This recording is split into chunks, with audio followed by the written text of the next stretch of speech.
Seguimos con el programa y recibimos la visita del doctor Sebastián Amadeo. Es el titular de la Defensa Regional 1, acá en el centro de la provincia. Una persona que, en términos bastante callejeros, dispara fuerte cuando habla, porque es un tipo que la verdad que ha estudiado mucho y sabe mucho de lo que habla.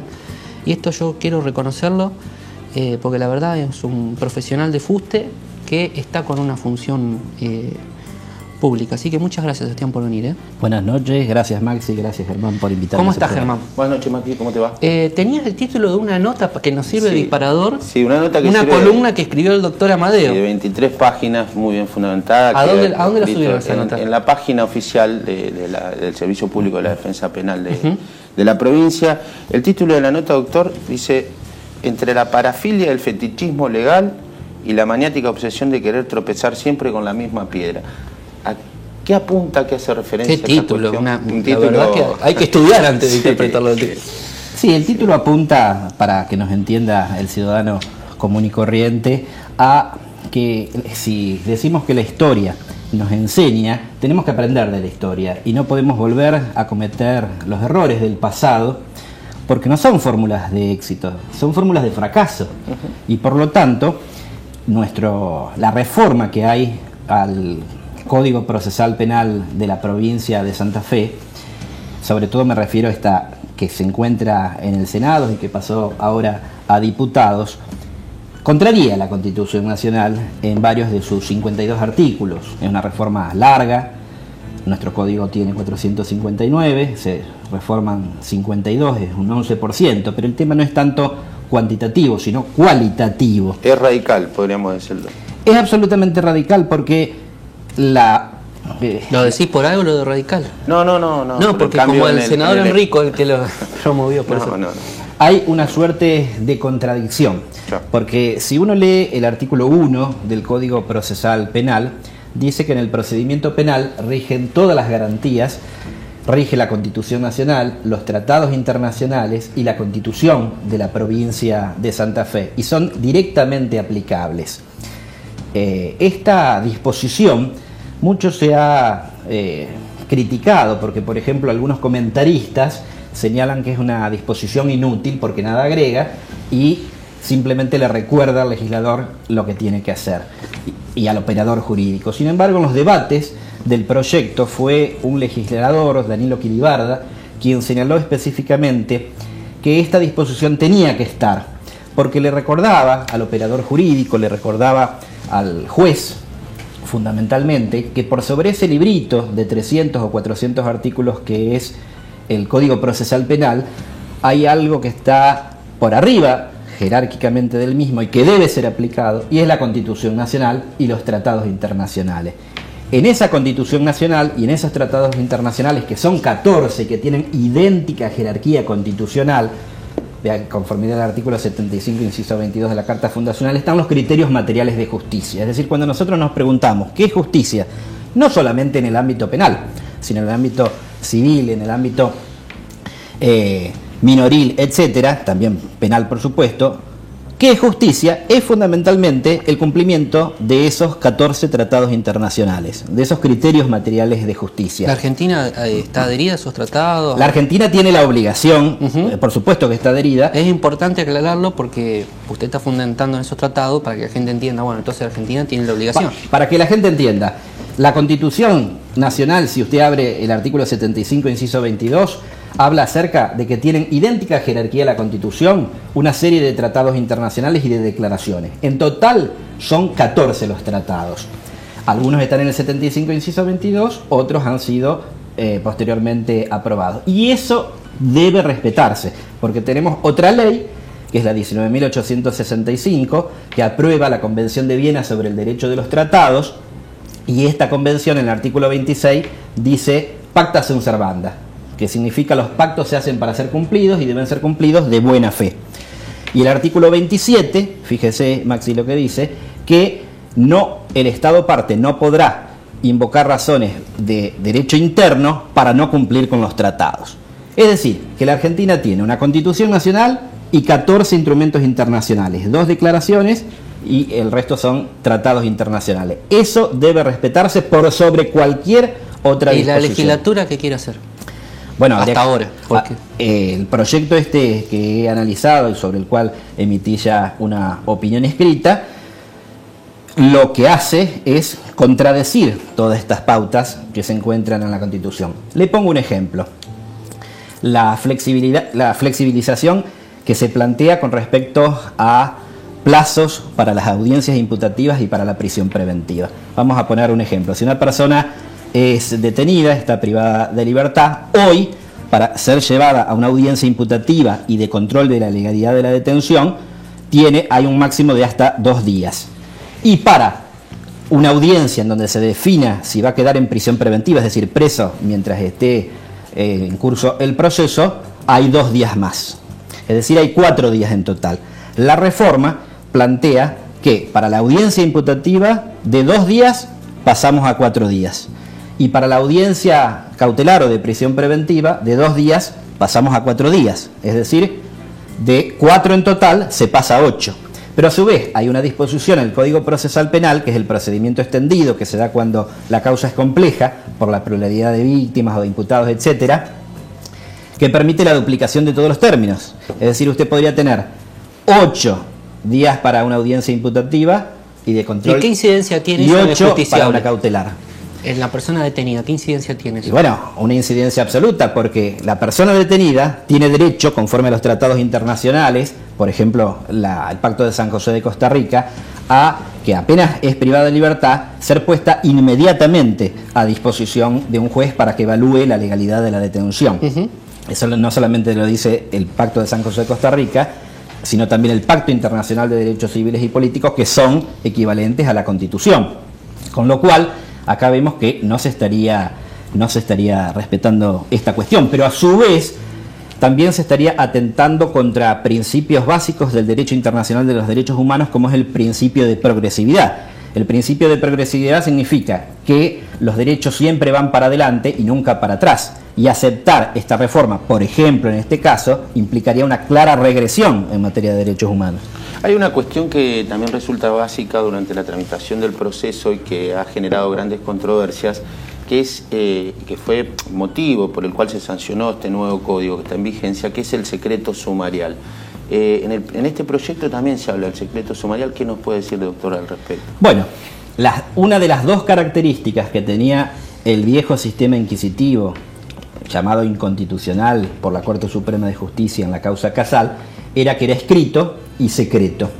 Y ahora se está dando una suerte de reconfiguración del nuevo sistema adversarial a viejas prácticas inquisitivas, y el proyecto propone volver en parte a lo escrito y en parte a lo secreto. En parte a lo escrito porque hay propuestas para eliminar en determinado caso audiencias, por ejemplo de constitución de querellante, por ejemplo de revisión de medidas cautelares, cuando en realidad la audiencia no solamente se realiza cuando hay controversia, sino cuando el público tiene derecho a enterarse de lo que ocurre. ¿Usted está en desacuerdo? Este es un punto Y a su vez, interesante. termino una idea conceptual, y a su vez la idea de no solamente escrito, sino secreto, es decir, hay un periodo de reserva de 10 días prorrogables por otros 10 días más, es decir, 20 días con periodo de reserva, lo cual afecta obviamente los intereses de la defensa de cualquier imputado, de cualquier persona que pueda llegar a ser Si no hay atribuida oposición de un a la delito. constitución de querellante, la audiencia no se celebraría. Básicamente ese sería el concepto. Exacto. ¿Usted eso le parece bien o le parece mal? Yo creo que el sistema que se vende en la cuna de la Constitución es un sistema oral y público. En mi concepto, el sistema de audiencias no puede ser desplazado, simplemente por ausencia. O sea, no se puede suplir la audiencia. Porque esto implicaría, en mi criterio, regresiones. El día de mañana podría llegar a decirse, bueno, hay un acuerdo abreviado, ¿para qué vamos a hacer una audiencia? Y nadie va a terminar de tener derecho a saber qué es lo que ocurre, que es lo que tiene que suceder en una república, es decir, la transparencia de los actos de gobierno. La publicidad y transparencia de los actos de gobierno. Otra de las discusiones que están en torno, por lo menos trajimos algunos profesionales programas pasados, es sobre tal vez los roles o las facultades que podrían tener los jueces en este nuevo código, y algunas cuestiones que tienen que ver también con la posibilidad de vincular a allanamientos y ese tipo de cuestiones. ¿Hay algo que usted observe en torno a todo eso? Sí, acá, a ver, nuevamente, volvemos con lo que era el viejo sistema. En el anterior sistema, el juez no tenía roles diferenciados. Es decir, no solamente que investigaba, sino eventualmente acusaba y juzgaba. Esto fue puesto de manifiesto como una contradicción en sí misma. Y todos estos tratados internacionales a los que antes aludí señalan la necesidad de un sistema de separación orgánica y funcional entre lo que es investigar, acusar y juzgar. En el nuevo código hay una suerte también de flexibilización de estas clases de garantía, sobre todo vinculadas con el allanamiento. Fíjese, por ejemplo, ahora se habla de allanamiento sin orden. La propuesta es allanamiento sin autorización. ¿Por qué? Porque se quiere permitir esto de la autonomía de la voluntad. Entran en una casa y, pero la persona autorizó, entonces no es necesaria una orden de allanamiento. Y en realidad a la persona no se le informó nada, simplemente entraron a la casa, se le hace firma acá, y esto aparece como una mera ficción. Y ya definía Jhering a las ficciones como mentiras técnicas consagradas por la necesidad. Nosotros no podemos basar un proceso en este tipo de falacias. Sí, también se le da la facultad a la policía en caso de perseguir a un sospechoso y que pueda presumir que sea condenado, de detenerlo, de obviar la orden de allanamiento. Bueno, acá también se ha aumentado, si uno lee el artículo 268 del proyecto de reformas que son las atribuciones de la policía, no solamente se sigue con viejas atribuciones, como por ejemplo que la policía puede no solamente aprender, detener, incomunicar, sino que ahora también se le da la potestad de que actúe como agente encubierto en determinados hechos, es decir que... Y provocador. También el agente provocador, ¿no? Una cosa es el agente encubierto y otra es el provocador. Pero ¿no se da lugar fuerte al agente provocador también en este proyecto? Bueno, el problema que trae el proyecto, y como la misma figura, es donde trazamos muchas veces la diferencia. Claro. ¿Y quién controla además esa diferencia? A esos agentes. Esa sería la pregunta. ¿Quién controla esta situación? Sobre todo con una policía que está acostumbrado a trabajar durante años de una determinada forma y sin verdaderos controles.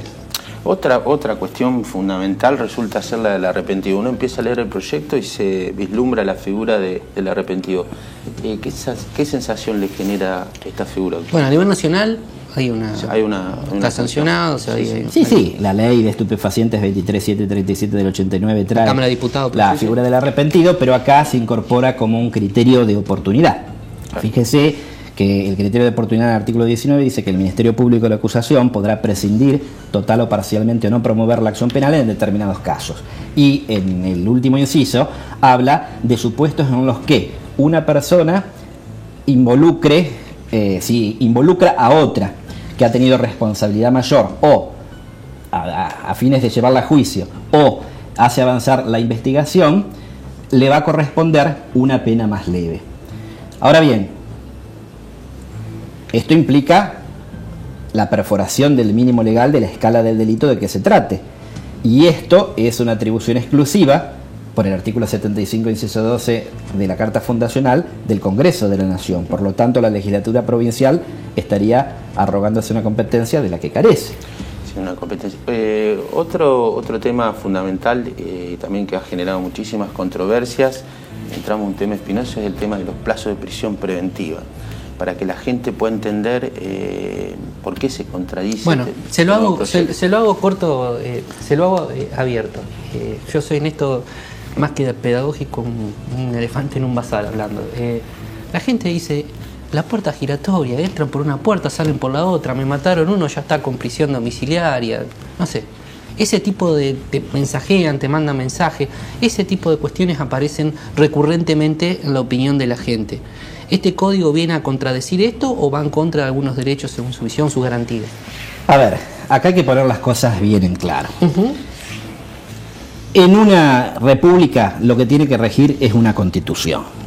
Si queremos cambiar esa constitución, luchemos por cambiar esa constitución. Yo no quiero cambiar esa constitución, quiero vivir en un estado constitucional, democrático y republicano de derecho. Entonces, todo tipo de propuestas que existan a nivel de políticas públicas y a nivel de eventuales reformas de los códigos, porque los códigos envejecen y por lo tanto también son necesarios ayornarlos a los tiempos que corren, tienen que respetar baremos constitucionales. Esto de que esta idea mal instalada de que una persona entra por una puerta, sale por la otra, cuando usted observa hay mucho más prisión preventiva que antes. Esto ha ocasionado también problemas de hacinamientos en dependencias policiales, hacinamiento en cárceles, ha ocasionado también violencia institucional, fundamentalmente policial. Por ejemplo, nosotros estuvimos presentando... Han hecho un trabajo muy fuerte, todas las defensas, todas las regiones en materia de la defensa penal, en materia de seguridad, sobre todo en los penales, ¿no? Sí, nosotros llevamos desde la Defensoría Provincial un registro provincial de torturas y otros tratos o crueles, inhumanos o degradantes. Eso es lo que dice el tratado. Lo que usted dice, por eso lo dice así. No. Nuestra ley tiene como una de las funciones el llevar este registro. Además, por supuesto, hay una convención... Lo que habla de tortura, de trato degradante. Y lo que sorprende es que si alguien, por ejemplo, fuera congelado en la época del proceso y descongelado criogénicamente actualmente, vería que en las dependencias policiales, y conforme a esta presentación que hicimos minuciosa, se sigue practicando la picana eléctrica, se sigue practicando... ¿Actualmente? Actualmente. El pata, que es... Pero esto que usted está diciendo es gravísimo. Está comprobado. Pero estas son cuestiones que surgen del registro. O sea, ¿y la persona va y declara después de estas situaciones? Y bueno, ahí justamente la idea es que si la persona fue torturada y fue sometida a malos tratos, todo lo que se realizó en materia de investigación producto de esos malos tratos y de esas torturas no tenga ninguna clase de validez. Porque si no, en definitiva lo que se está haciendo es valorar positivamente la tortura. Hay una pregunta que quiero hacer, aprovechar la oportunidad, doctor, que usted, insisto, es una de las personas más lúcidas que tiene la defensa de la provincia, y algo que lo quiero reconocer públicamente. Y como última pregunta le quiero hacer algo que, otra vez, comentarios, editoriales, propios funcionarios, por ahí ha trascendido como que la defensa provincial en realidad por momentos parecía, por sus determinadas intervenciones judiciales en el plano institucional, de que iba en contra del sistema, o que atentaba contra el sistema, o que quería que el sistema no funcione, por la cantidad de medidas que a lo mejor ustedes también llevaban adelante. ¿Usted coincide con esta visión? ¿Qué responde a esas opiniones? Que todo depende de qué sistema estemos hablando. Si hablamos del sistema... Hablo del nuevo. Nosotros en absoluto vamos a conspirar en contra de la Constitución. Al contrario, estamos trabajando en favor de la Constitución, poniendo de relieve una serie de circunstancias que molestan, porque que hoy se hable de que en la provincia de Santa Fe hay torturas, que hoy se hable que hay picana eléctrica, que hay pata, submarino seco, submarino húmedo, armado de causas, es algo que molesta, pero es nuestra función. Si esto es considerado un palo en la rueda, a mí me enseñaron que es el cumplimiento del deber funcional. Sebastián, Amadeo, la verdad, defensor regional, por ahí se nos hace un interregno muy largo de una visita a la otra. Quisiéramos que venga más veces. ¿Cómo no? Porque, insisto, la última vez que vino en este programa se lo dije, nosotros queremos cumplir un rol de información, de que la gente conozca y tenga más cercano esas cosas que son tan lejanas y que a veces le presta atención cuando le toca. Seguro. Y la verdad que es muy serio lo que está pasando. Y le dejo una pregunta para la próxima, de que si una persona que encuentra que se está desarrollando o llevando adelante o se cometió un delito en el ámbito de administración pública, si un particular puede meter la denuncia, como comúnmente se dice, y ser querellante, porque hay jueces que me parece que no lo ven posible con este código, y si esa sería una reforma posible también. Pero como se nos fue el tiempo, le agradezco muchísimo, con la sinceridad que habla siempre que ven acá. No, les agradezco a ustedes, Maxi y Germán, por haberme dado la oportunidad de que la defensa sea escuchada, porque, y con esto termino, cuando presentamos el informe del registro de torturas, no había absolutamente nadie del ministerio, de ningún ministerio, ni de justicia, ni de derechos humanos, ni del Ministerio Público de la Acusación, ni de los jueces, y esta es una posibilidad para que uno pueda ser escuchado. Si hay alguna novedad en la legislatura, y antes de fin de año, lo comprometo públicamente a que venga para hablar de otros temas. ¿Cómo no? Sobre todo profundizar las cosas que dijo, tortura, picana. Bueno, nos fuimos la verdad con el tiempo, pero le agradezco mucho que haya venido. Por favor, gracias a ustedes. Nos vemos la semana que viene. Nos vemos la semana que viene.